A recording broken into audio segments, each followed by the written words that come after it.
ತಂದೆ ಸ್ವಾಮಿ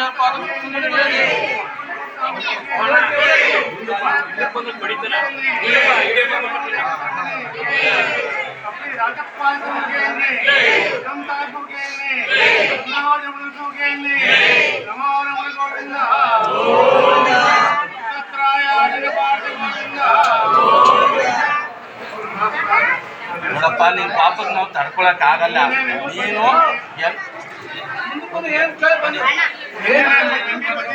ನಿನ್ ಪಾಪಕ್ಕೆ ನಾವು ತಡೆಯೋಕ್ಕಲ್ಲ. ನಮ್ಗೆ ಶಾಂತ ರೀತಿಯಿಂದ ಹೇಳ್ಬೇಕು.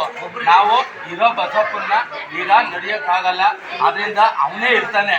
ಹಂಗಲ್ಲ ಕಣಪ್ಪ, ಅವನೇ ಇರ್ತಾನೆ.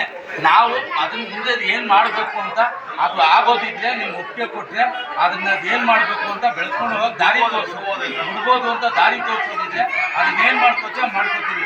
ನೀನು ಒಪ್ಪಿಗೆ ಕೊಟ್ಟಾಗ ನಾವು ಅದನ್ನ ದೀಕ್ಷೆ ಮಾಡ್ಕೋತೀವಿ. ಅದನ್ನ ಬಿಡ್ಬೋದು.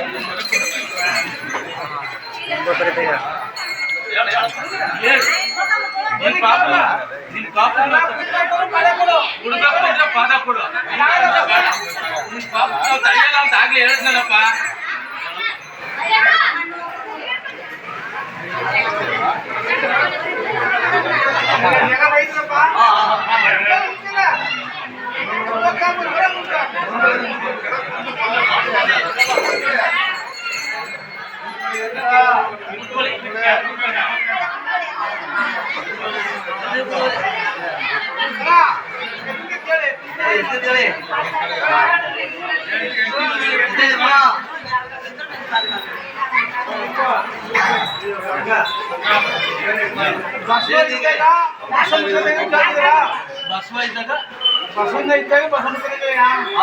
ಬಸವನ್ನ ನಾವು ಗುಡ್ಡ ಬಿಟ್ಟಿಲ್ಲ. ಈಗ ಬಸವನ್ನ ನಾವು ಅದು ನಡಿಯಕ್ಕಾಗಲ್ಲ ಬಸವಪ್ಪ. ಅದಿರೋವರೆಗೂ ನಾವು ದೀಕ್ಷೆ ಮಾಡಿಸೋಲ್ಲ. ಈಗ ಅದನ್ನ ಏನ್ ರೆಡಿ ಮಾಡಿಸ್ಕೋಬೇಕು ನಾವು ಅದನ್ನ ರೆಡಿ ಮಾಡಿಸ್ಬೇಕು. ಪಾಪ ನಾವು ತಡೆಯಲ್ಲ ಕಣಪ್ಪ. ನೀವು ಹೇಳಪ್ಪ.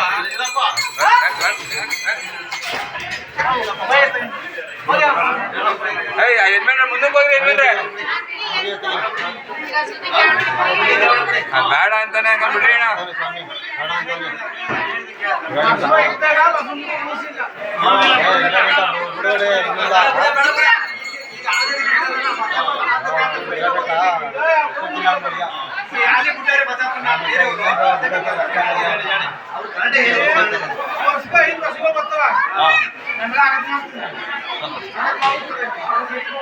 ಸ್ವಾಮಿ ನಮ್ಮ ಐಕ್ಯ ಅಂತ ಕೆಲಸ ಮಾಡಿಸಿ ಅಮ್ಮಕ್ಕೆ ಒಳಗೆ ತರ್ಬೇಕು.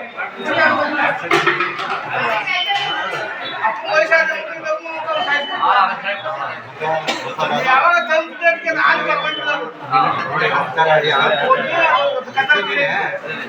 ಏನಪ್ಪ ಇವಾಗ ಸಾಕಿ ಸರಿ ಅದ ಚೇಟಾಗ ಅವನ ಚೇಟ ಕಳಿಸ್ಬೇಕು. ಅವ್ನ ಚೆನ್ನಾಗಿ ಸಾಕ್ತಾನ ವಯಸ್ಸಾಗದ ಅಂತ ಮುಂಗ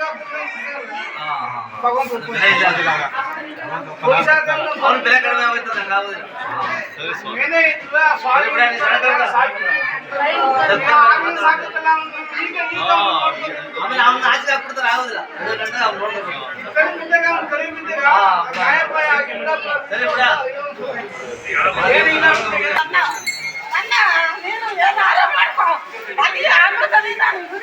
ಅಲ್ಲಿ ಎಲ್ಲ ಮುಖಂದ್ರ ಮೂಡ್ಲ ಎಲ್ಲ ಮಾರಿ ಮಸಡಿ ಎಲ್ಲ ನಿಂತು ಈಗ ಅದು ಬೇಡ ಮಾಡ್ಬಿಟ್ಟವ್ರ.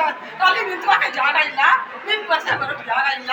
ಅದಕ್ಕೆ ಈಗ ನಾನು ಕೇಳ್ಕೊತಾವ್ನಿ, ನನ್ಗೆ ಏನು ಆಗ್ತಾನೆ ಕೊಟ್ಟಿಯ ಬಿಡು. ಏನ್ ಜೊತೆಗೆ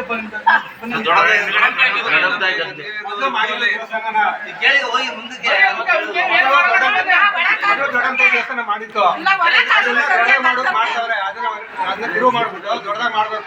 ಹಿಂದಕ್ಕೆ ಸಪ್ರೇಟ್ ಆಗಿತ್ತು. ಈಗ ಹಿಂದಕ್ಕೆ ಇರೋದ್ರಿಂದ ಬೇಡ ಅಂದ್ಬಿಟ್ಟು ಗರ್ಭಗುಡಿ ಒಳಕ್ಕೆ ಸೇರಿಸ್ಕೊಂಡು ಒಳಗಿಂದಾನೇ ಪ್ರದಕ್ಷಿಣೆ ಮಾಡ್ಕೊಂಡು ಪೂಜೆ ಮಾಡ್ಕೊಂಡು ಹೋಗ್ಕೊಂಡು ಮಾಡ್ತಾ ಇದ್ದೀವಿ.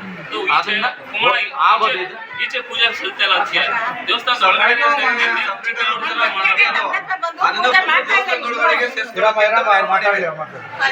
ಒಳಗಡೆ ಸೇರ್ಸ್ಕೊಂಡು ಮಾಡೋಣ ಅಂತ.